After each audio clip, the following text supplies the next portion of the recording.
నా personal philosophy ఏంటంటే boxing రింగ్లోకి enter అయితే గట్టిగా కొట్టాలి, అంతేగాని జుట్టు పీకుతా చెంపగిల్లుతా అనే కైండ్ ఆఫ్ యాటిట్యూడ్ ఉండకూడదు.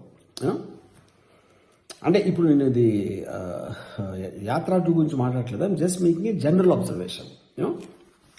సో నేను నా ఇది దాంట్లో వ్యూహం కానీ శపథం కానీ దాంట్లో ఐ జస్ట్ వాంటెడ్ టు నిజాన్ని బట్టలిప్పేసి నేకెడ్గా చూపించడం అనేది నా basic intention and objective. Okay, so ఇప్పుడు నన్ను ఒక క్వశ్చన్ అడిగారు, ఈ సినిమా పొలిటికల్ సినిమా కదా, ఓకే ఇప్పుడు టీడీపీ వాళ్ళు జనసేన వాళ్ళు చూస్తారా అంటే నేను దాని సిమిలర్గా నేను రోజు రేపు పొద్దున్న పాన్ చూసినట్టు టీడీపీ వాళ్ళు జనసేన వాళ్ళు వ్యూహం అనే సినిమాని ఎవ్వరికి తెలియకుండా వాళ్ళ బాత్రూంలో చూసుకుంటారు అనేది నా ఉద్దేశం.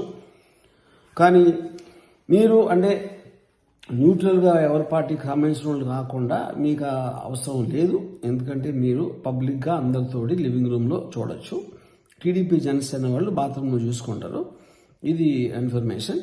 సో వ్యూహం అనేది February 23 వస్తుంది అండ్ శపథం March 1 వస్తుంది. మీకు ఇష్టం ఉంటే చూడండి, లేకపోతే మానేయండి.